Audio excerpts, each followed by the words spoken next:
Welcome once again, folks, to the Hour of the Time. I'm your host, William Cooper, and tonight we continue on our series of the origins, the history, the dogma, and the identity of Mystery Babylon, the secret organization that has infiltrated every level of our society, military, and government, and are bringing about a totalitarian world socialist government that they call the New World Order. Tonight, Part 4.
The Hour of the Time, ladies and gentlemen, is brought to you tonight by the Pilot Connection. That's the Pilot Connection. How would you feel if I were to tell you that income tax is voluntary, and if you know how to untax yourself, you would never have to file another income tax return, pay income tax, or keep the records associated with those who are termed taxpayers? Now, if you're like me, you'd be very curious. And like me, you would want to look into that, as I did, and I became a member of the Pilot Connection. And I no longer have to do those things, folks, and I can tell you that it works. I completely inspected all of their records. I talked to their people, and I can tell you unequivocally that there is no law that specifically and unequivocally requires anyone to pay taxes. And if you do it right, you will never have to pay them again. Now, if you would like to find out how you can be one of us who are designated legally as non-taxpayers, write to the Pilot Connection. That's the Pilot Connection. 6333 Pacific Avenue, Suite 334, Stockton, California, 95207.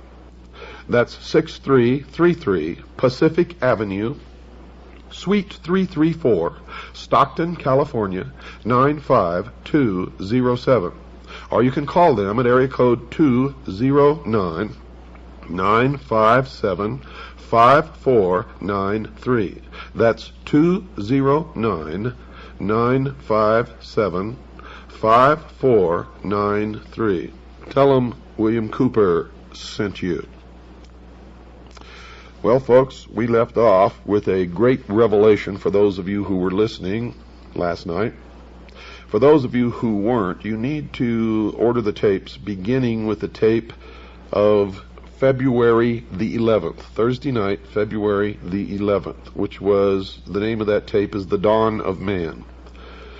And this series actually starts on Friday night, February the 12th. But you need the tape, The Dawn of Man. Order all the tapes in this series, because if you really want to know what's going on, how it has been kept alive for thousands of years, and what the ultimate goal is, their origins, their history, their dogma, and their absolute identity, then you need this whole series. Now, to get this series, you can call Stan at 602-567-6109.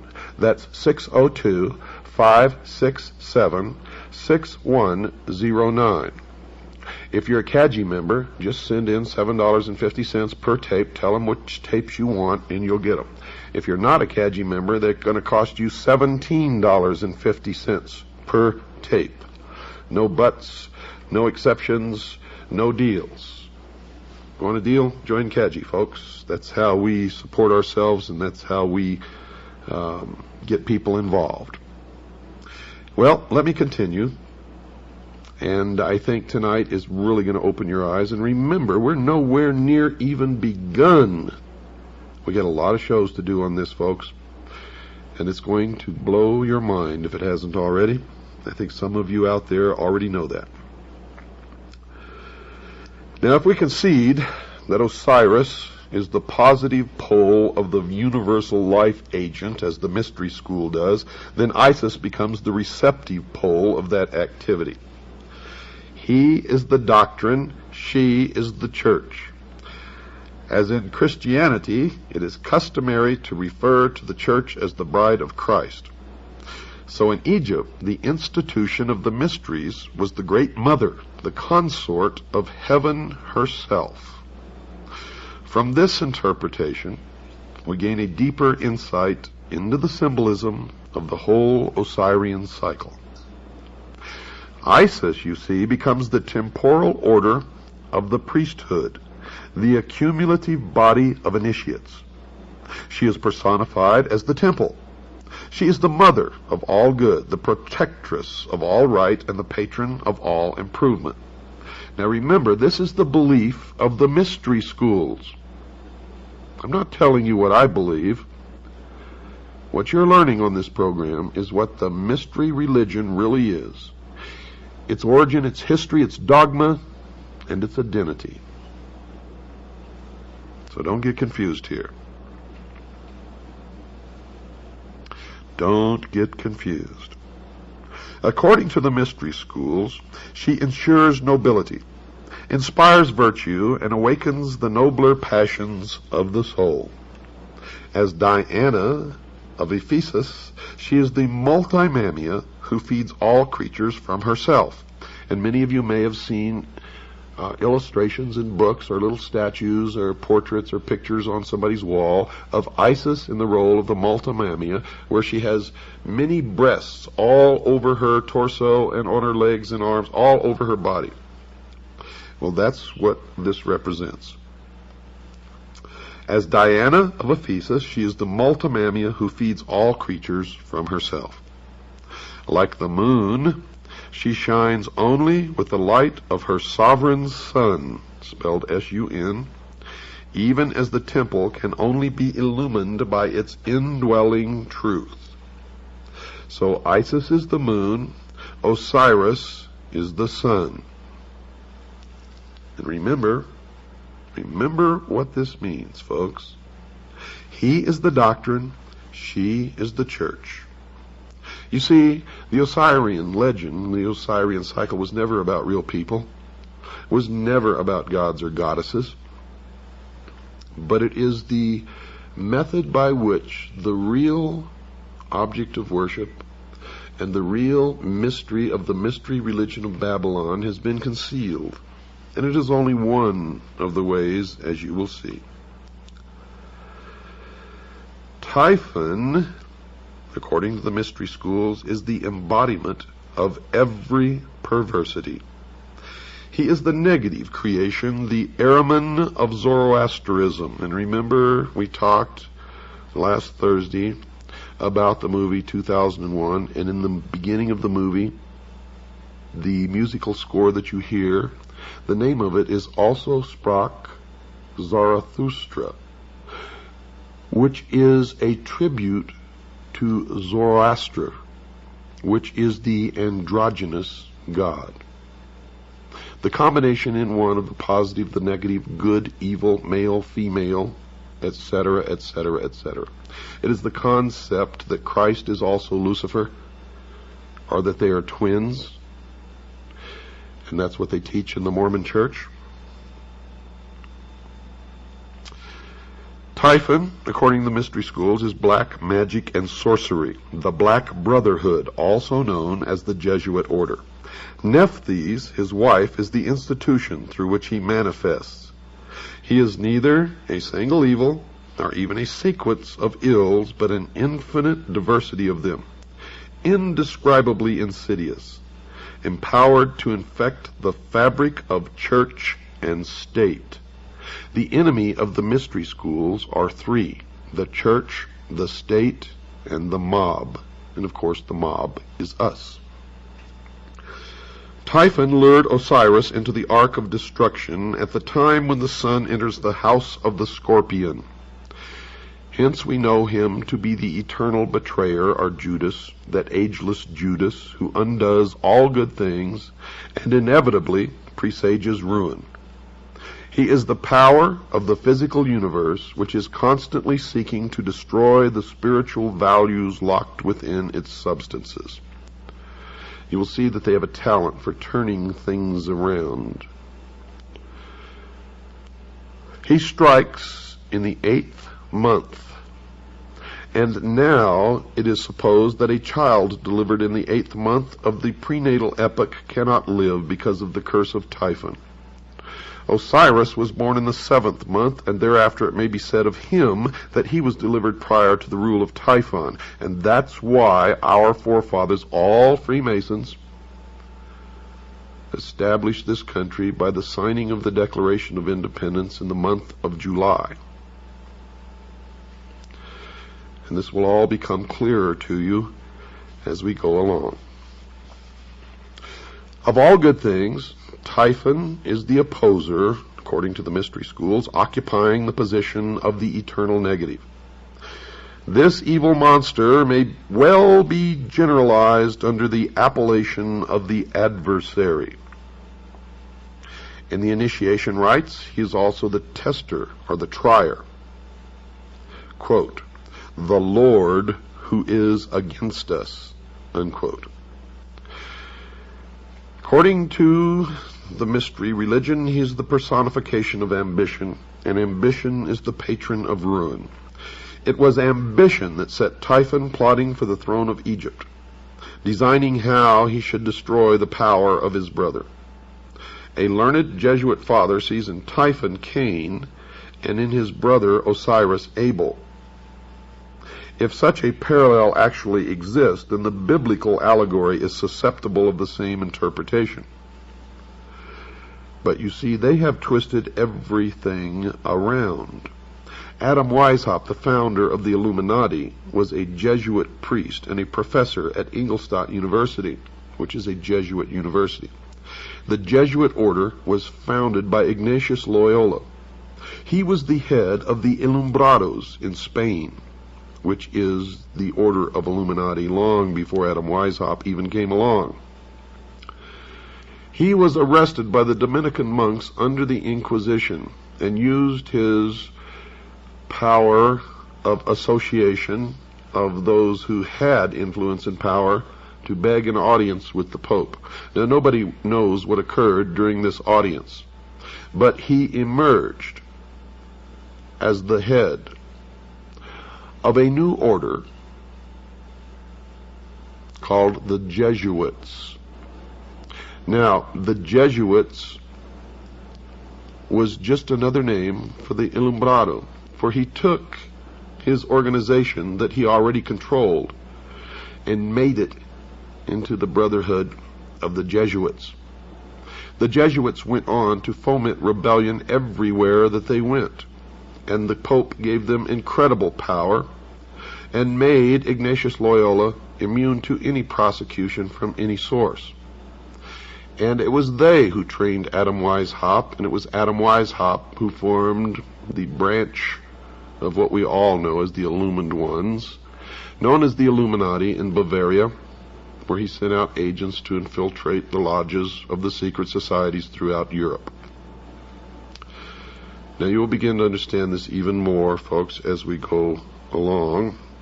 Right now I understand how shocking some of this may be to some of you out there. But just hang on, continue to listen, because we have many, many more hours of this to go before it will all come together for you.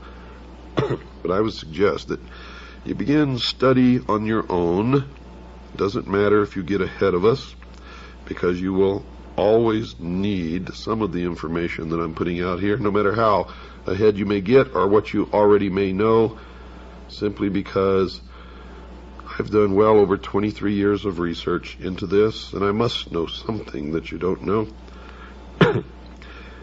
And if you know something that I don't, please send it to me immediately, and if we can substantiate it, we will incorporate it into this series. Now, let me continue. Typhus lured Osiris into the Ark of Destruction at the time when the sun enters the house of the Scorpion. Hence we know him to be the eternal betrayer, that ageless Judas, who undoes all good things and inevitably presages ruin. Now this may sound to you that we're talking about Satan or the devil.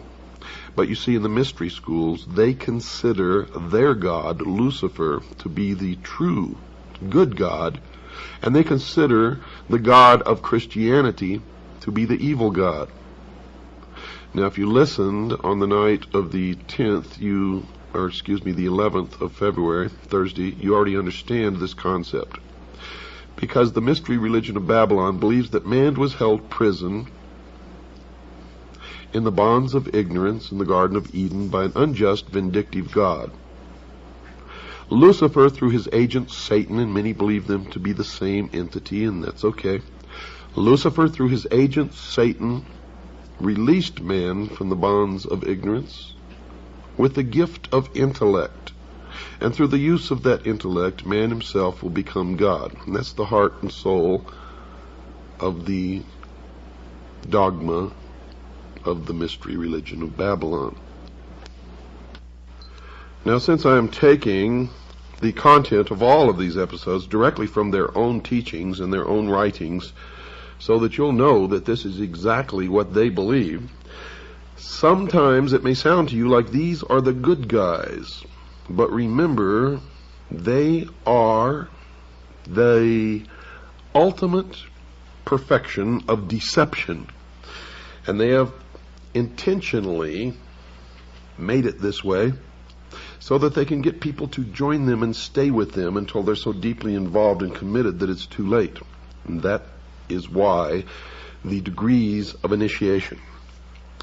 So stick it out and you'll find out that these guys are the greatest liars, deceivers, manipulators, and scum that exist upon the face of the earth.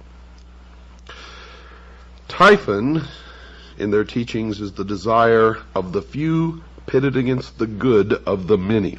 Now, if you understand what I just said, you understand that these are communists, socialists. They believe Typhon is the spirit of dissension and discord that breaks up unity of purpose by setting factions against each other so that great issues lose the name of action. The desire for riches, pomp, power, and, listen to this, folks, sovereignty, by which this evil genius was obsessed, reveals the temptation by which humanity is deflected from its ultimate goal and led into the byways of sorrow and despair. Typhon, the queen of Ethiopia, and the 72 conspirators represent the three destructive powers preserved to modern Freemasonry as the murderers of the master builder Hiram Abiff. You will see that Hiram Abiff was never murdered. In fact, in the Bible you will see that when the Temple of Solomon was completed, he went back home to Tyre. But in the Freemason legend, Hiram Abiff, the master builder, was killed and the temple was never completed. So everybody is blaming all of this upon the Jews. It is not the Jews, folks, because all of this is a front. It's symbology for what they really, really mean. Hiram Abiff was really, folks, Jacques de Molay of the Knights Templar.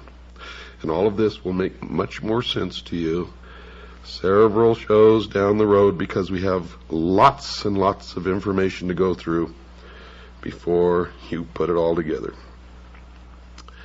Now, these three destructive powers preserved to the modern mystery school known as Freemasonry as the murderers of the master builder Hiram Abiff, who was really Jacques de Molay, are ignorance, superstition, and fear, what they call the destroyers of all good things. When you get even deeper into their teachings, you find out that ignorance, superstition, and fear stand for the state, the church, and the mob. And those are the things that they have sworn to destroy and substitute themselves as the ruler of the world in a benevolent despotism, a totalitarian socialist state. Because from the very beginning, these people have been pure, true communists, socialists. They are the heart and soul and core of international socialism. They believe the advent of greed and perversion marked the end of the Golden Age, the Osirian Age, which the Osirian cycle is just a symbology of this. And the Golden Age, of course, golden, oro, always has stood for the sun. Osiris is representative of the sun. And outwardly these people worship the sun, but the sun is just another symbol for their god Lucifer, the light, the intellect. And with the good prince Osiris, the deeper truth returned to his own land. He became the victim of a hideous plot. So what is this mysterious chest, so beautiful in its outer appearance, but so fatal in its application? Well, folks, Plato, who was wise in the wisdom of the Egyptians and who was an initiate of the mystery school, would have answered that it was the body that lures the soul into the sorrows of generation. Now, if this interpretation is projected into the social sphere, the chest becomes symbolic of material organization.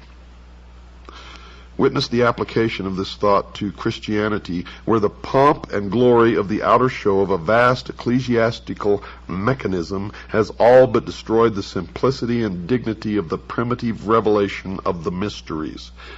That is their exact words. See, I didn't make that up. Those aren't my words. Those are the words of the mystery school.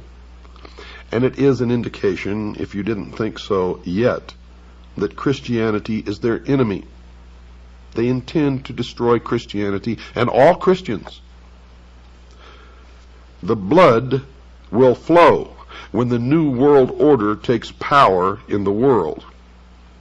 And if you sit back and say, well, I'm not worried because I'm going to be raptured, I feel sorry for you because you are going to suffer tremendously. Because in my research, I have found that most of the theologians in the Protestant religion of all denominations who are responsible for this doctrine of the rapture are Freemasons. And they are in control of the World Council of Churches. They are responsible for the bringing together of the different religions in the World Council of Churches to attempt to merge them all into one and then change the doctrine to the New World religion. And if you don't believe that, you get off your little butts and go out there and start looking instead of just listening and accepting. For it is true. And their doctrine, folks, is Zionism. I can tell you right now, Jerry Falwell has admitted publicly that he is a Zionist, and we know that he is also a member of the mystery schools, and many others that you follow blindly instead of reading the words of Jesus Christ. You're all split up. You know the original teachings of Christ have been so perverted that there are thousands of different sects of the Protestant religion? And the Vatican is the original perversion of the mysteries, established by a pagan Roman emperor, a worshiper of the sun. I hope you're all beginning to open your mind. And I know I'm going to get a lot of letters from a lot of fanatics who don't believe this. And those are the people who will be hurt the most when they find out that it is all true. When they find out that it is all true. Back to their doctrine. The murderers rush from the palace with the lead-sealed casket and cast it with its kingly contents into the dark waters of the Nile. Thus are the ideals which lead men into the paths of truth and righteousness obscured, and with truth no longer evident, according to them, error, which is the Christian church, can rule supreme. Typhon, by now you should know that Typhon is their designation for Christianity. Typhon ascended the throne as regent of the world, swinishly gloating over a dejected humanity he had led into dark and devious byways.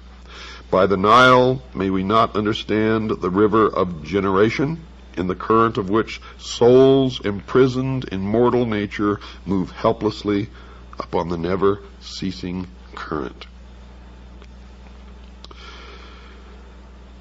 Now they believe that truth is dead. And according to their belief, with truth dead, or at least exiled to the invisible world, material facts were superseded by opinions.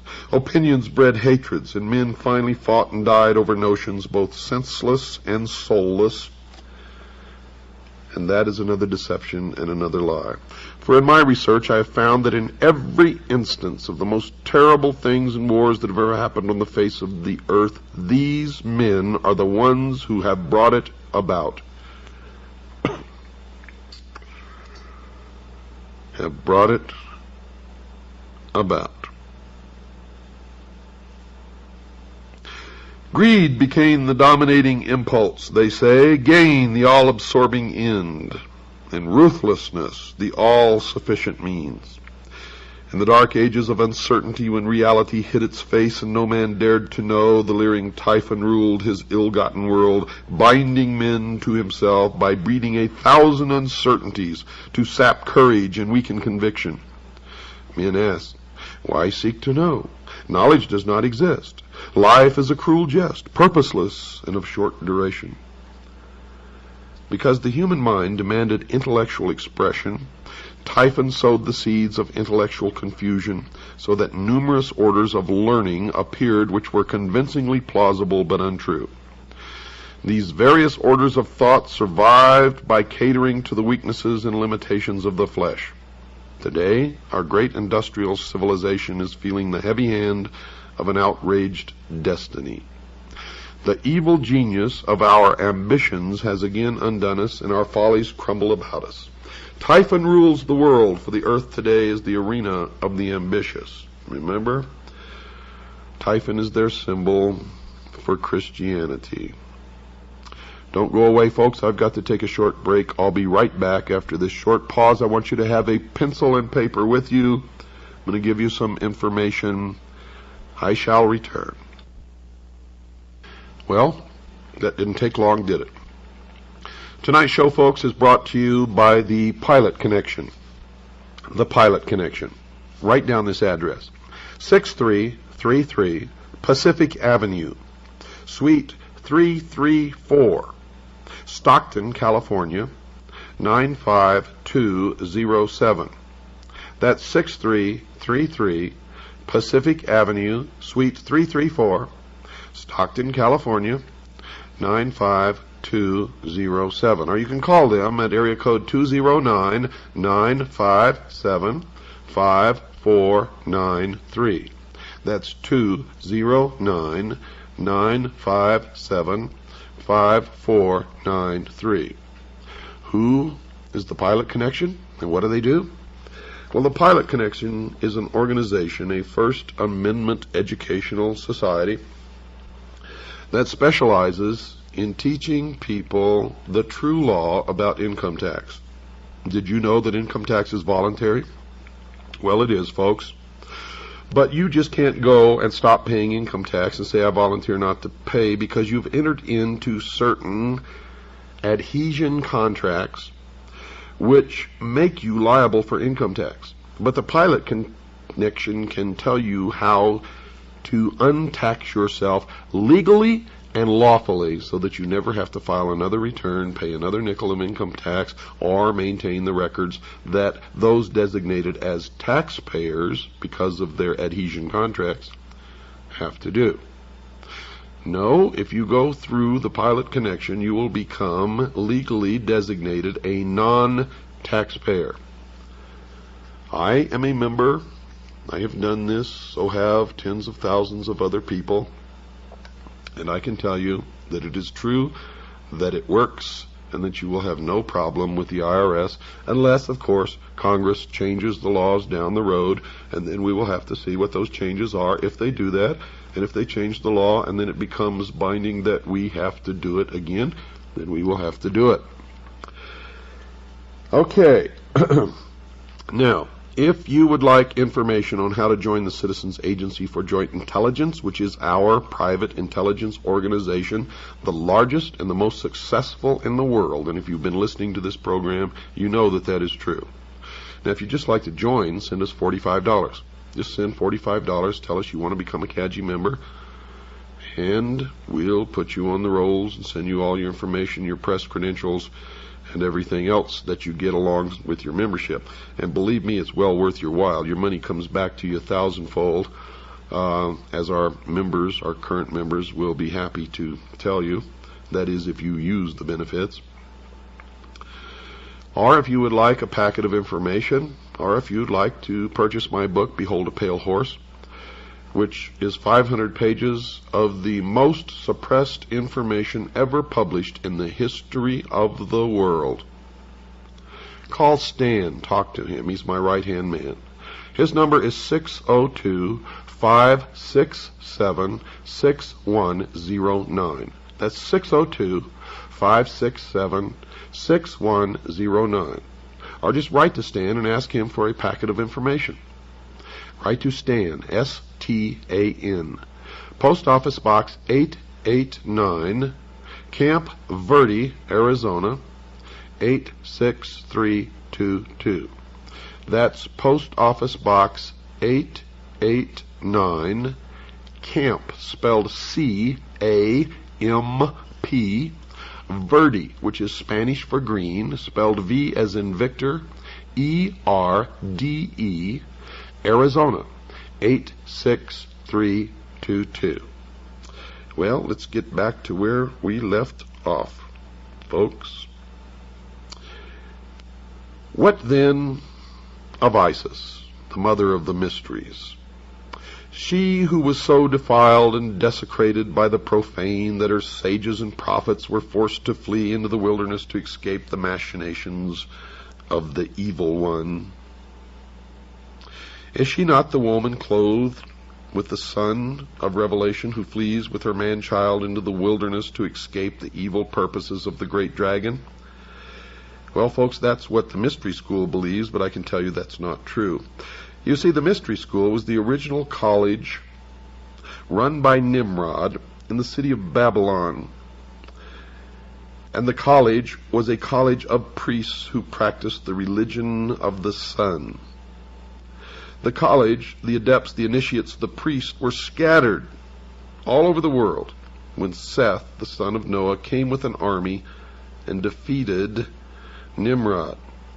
And this is where the legend really comes from, because Seth chopped Nimrod up into little pieces and scattered him all over the land. In the legend of the Osirian cycle, Osiris was chopped into 14 pieces. Isis came to put him back together again and bring him to life. She could find all the pieces save one, the phallus, or the generative force. It is now known as the lost word of Freemasonry. And the phallus is represented by the obelisk, the monolith. It is the penis of Osiris, the generative force. It represents the lost word of Freemasonry. It represents the Luciferian philosophy. It represents the light, the sun, Lucifer, the intellect. In Dealey Plaza, you will find an obelisk. In Washington, D.C., you will find an obelisk known as the Washington Monument. In the courtyard of the Vatican, you will find an obelisk. Should I continue? The family in England, whose estates are called Scion House, has an obelisk on their lawns. Should I go on? I will. I will go on and on and on and on until you either wake up or I am dead, one or the other. And if you don't wake up, I would rather be dead than live in slavery in the New World Order, with our Constitution destroyed, the family broken, the children taken from the homes to be raised by the state, Christians and patriots locked in prison camps, labor camps, until they are no longer useful, and then they will be executed. And the blood will run in the New World Order. If you don't believe me, look back at every single nation where international socialism has triumphed over Christianity, and you will see that tens of millions perished, were destroyed. Socialism, folks, sucks. And I will not live under such a system, and I hope you agree with me. If you don't like my language, that's tough. I'm fighting a battle against people with no morals, no decency, no heart, no soul. No soul. They do not even believe in God. They do not even believe in God.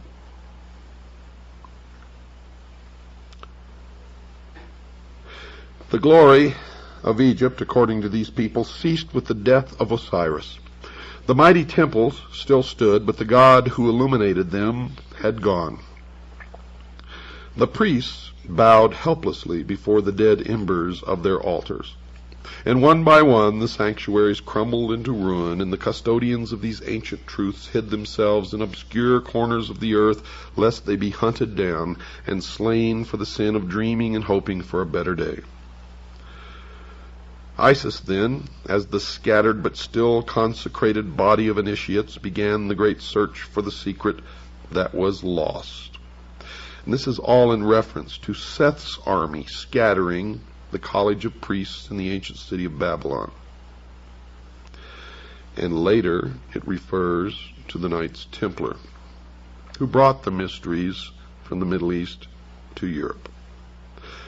In the beginning, folks, they were never a part of the Catholic Church, as you will learn, and they still exist today, regardless of what you've ever been taught.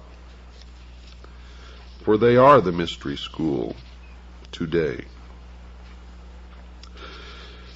In all parts of the world, according to their teachings, the virtuous raised their hands to the heavens, pleading for the restoration of the reign of truth.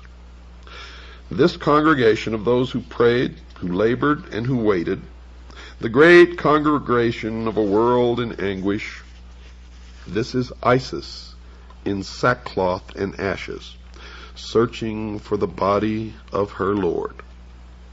Searching in all parts of the earth and throughout innumerable ages, inspired men and women, the congregation of the just, at last rediscovered the lost arcana and brought it back with rejoicing to the world over which it once ruled. Isis by magic, for the initiated priests were all magicians, and they are magicians today, resurrected the dead God, and through union with him brought forth an order of priests under the collective title of Horus the Hawk, the all-seeing bird, whose eye is on the reverse of the great seal of the United States of America. These were the Hurge Shesta, or the companions of Horus, and the chief of these, called by Lewis Spence the chief of the mysteries par excellence, appears to have worn the dog-headed mask of Anubis. Anubis was the son of Osiris by Nephthys, the material world, therefore represents the divine man, or the mortal being, who rose to enlightenment. And those who rose to enlightenment were considered illumined. Collectively, they are known as the Illuminati. And all of you who have fallen for the scam that the Illuminati does not exist, they do. For the term Illuminati merely refers to the collective body of those who are illumined or enlightened, and they are the Illuminati. Ambition, however, personified by Typhon, knowing that temporal power must die if divine power in the form of truth be reestablished, put forth all its power again to scatter the doctrine, this time so thoroughly that it should never be rediscovered. If Typhon, as Plutarch has suggested in one of his manifestations, represents the sea, then it appears that this second destruction of Osiris may refer to the Atlantean deluge. There's Atlanta again. Atlantis. Atlanta, the same. Go to Atlanta, Georgia, folks. Drive around in that city. You will see pyramids everywhere. You will see 666 everywhere. You will see the symbols, the all-seeing eye.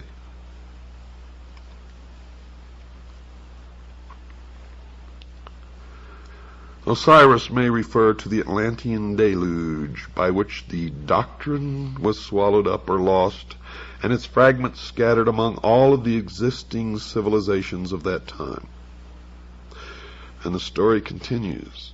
The body of Osiris, the secret doctrine, is divided into 14 parts. Remember, Osiris was chopped into 14 parts. They found all save one, the phallus or the penis of Osiris. Well, the body of Osiris represents the secret doctrine. It's divided into 14 parts and divided among the parts of the world. And the lost word of Freemasonry is the generative force, the lost part of Osiris, the lost part, the secret of the secret doctrine. So we must therefore understand that it was scattered through the 7 divine and 7 infernal spheres. The locusts and tails of India are by different symbolism through the 7 worlds which are without and the 7 worlds which are within. The Kabbalah of the Jews. Bacchus was torn into 7 pieces by the Titans and Osiris into 14 pieces. To use the words of Faber, quote, both these stories are in substance the same, for the second number is merely the reduplicate of the first.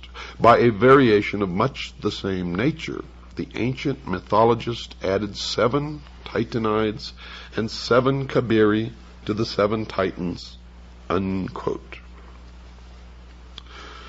The parts of Osiris were now scattered so hopelessly that ambitious Typhon, or the Titans, felt his authority to be secure at last. But wisdom is not thus easily to be cheated. Listen to this carefully, folks. This is their own words.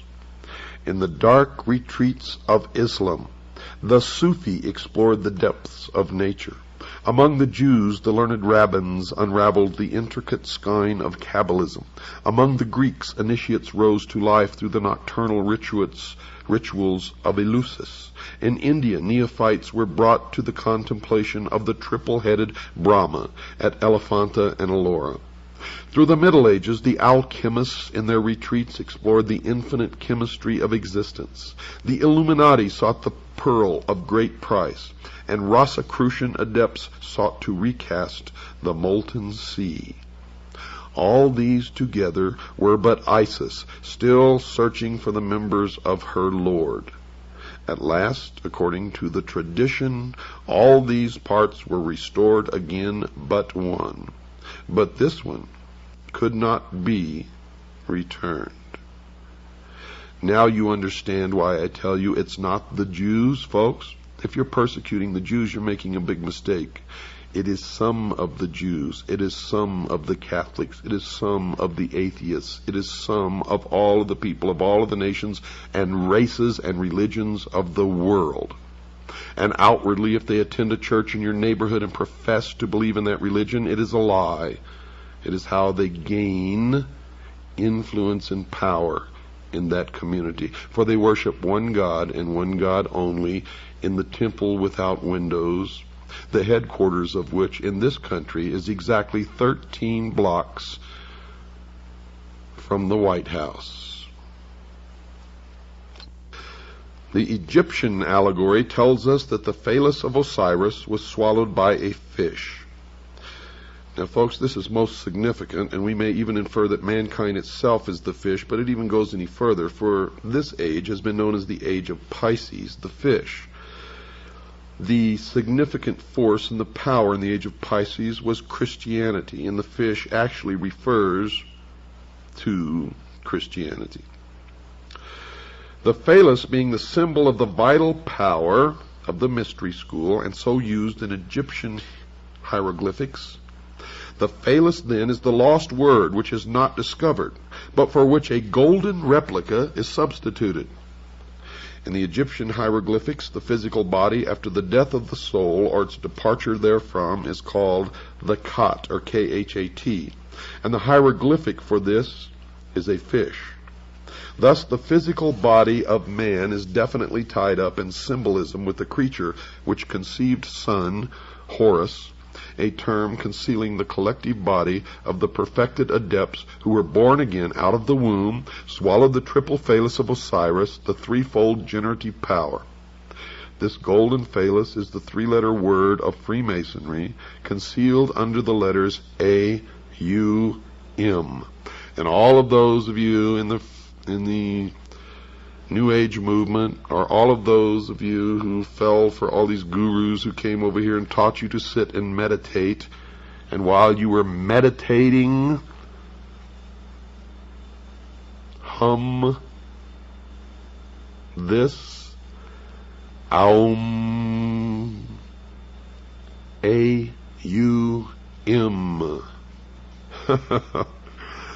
The golden phallus is the 3-lettered word of Freemasonry concealed under the letters A-U-M. How do you feel, sheeple? And why do you do these things? Because somebody tells you to.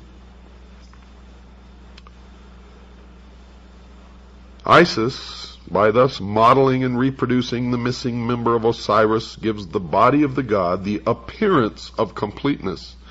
But the life power, folks, is not there. Isis, the priesthood, with their initiatory process, had accomplished all that could be accomplished by natural philosophy. Therefore, recourse is again had to magic. The golden phallus is rendered alive by the secret processes rescued from the lost book of Thoth. Thus the divine power of Osiris is restored through the regeneration of man himself and the processes of initiation. In the Greek system, man was rendered divine because his composition contained the blood of Bacchus, they believe, and in Egypt because it contained the seminal power of Osiris.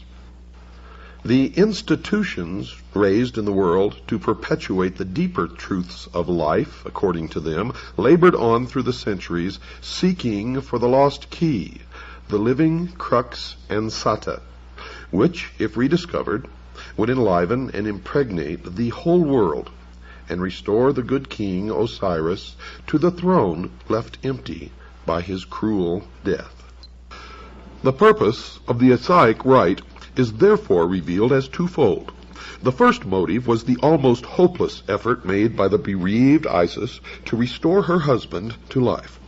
She hovers above his corpse in the form of a bird, trying to restore his breath by the fluttering of her own wings. This ceremony is concealed in the book of the respirations. The causing of Osiris to breathe again is the great abstract ideal. The second and more imminent motive which actuated Isis was to avenge herself upon Typhon, Christianity, and to destroy his power over the world. This she determined to accomplish through her immaculately conceived son Horus, which is a term concealing the collective body of the perfected adepts who were born again out of the womb of the mother, Isis, the mystery school. Now we can apply this analogy to a great modern system of initiation called Freemasonry, which has certainly perpetuated at least the outer form of the ancient rites to the profane or to the members on the lower rung of the initiatory ladder. To the adepts of the priesthood, the higher initiates, then it is clear.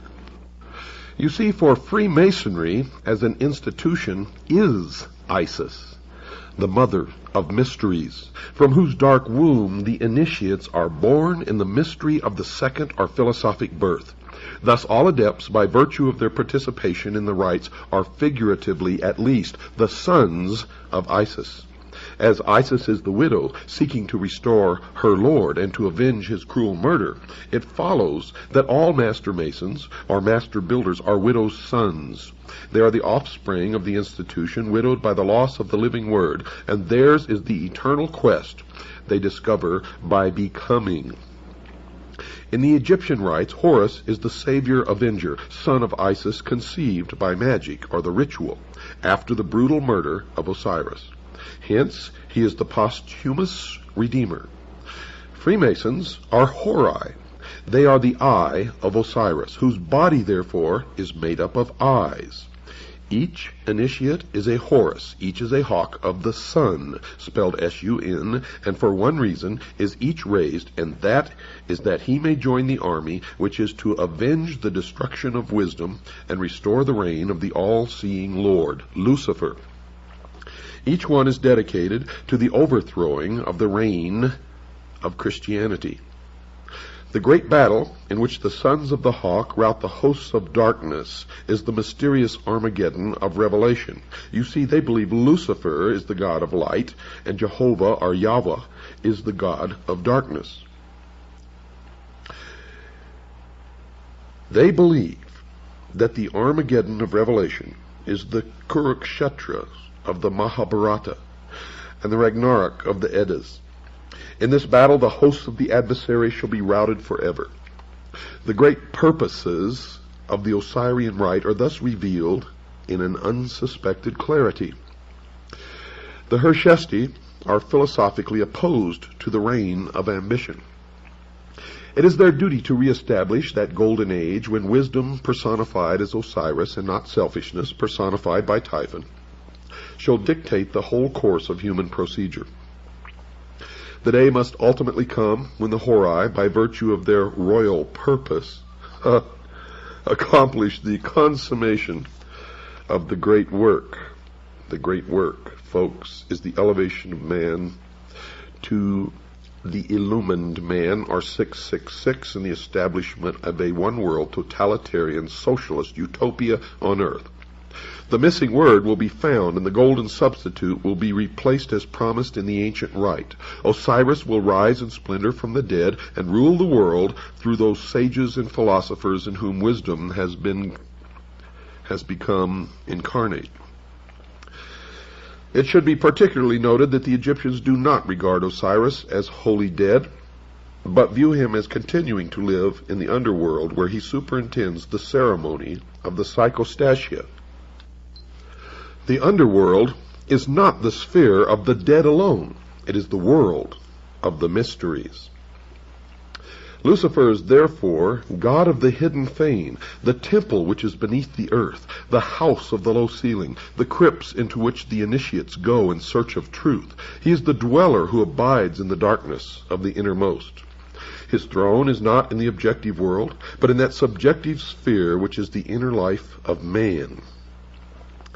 They believe that thus is it arcanely intimated that while truth may perish from society, it cannot die from the heart, which preserves the sacred tradition through that natural inspiration by which all men are gradually moved to truth.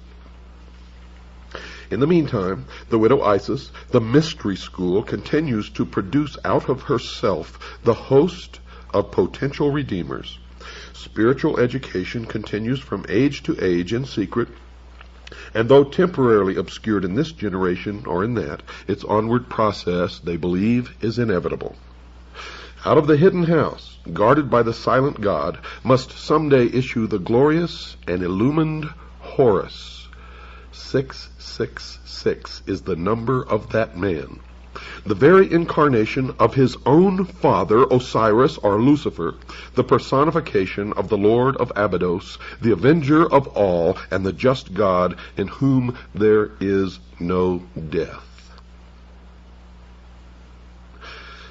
Folks, tonight's episode of The Hour of the Time has been brought to you by the Pilot Connection. Give them a call. They can help you. Their number is area code 209-957-5493. That's 209-957-5493. Or you can write to them at 6333 Pacific Avenue, Suite 334, Stockton, California, 95207. That's 6333 Pacific Avenue, Suite 334, Stockton, California, 95207. Good night, and God bless you all.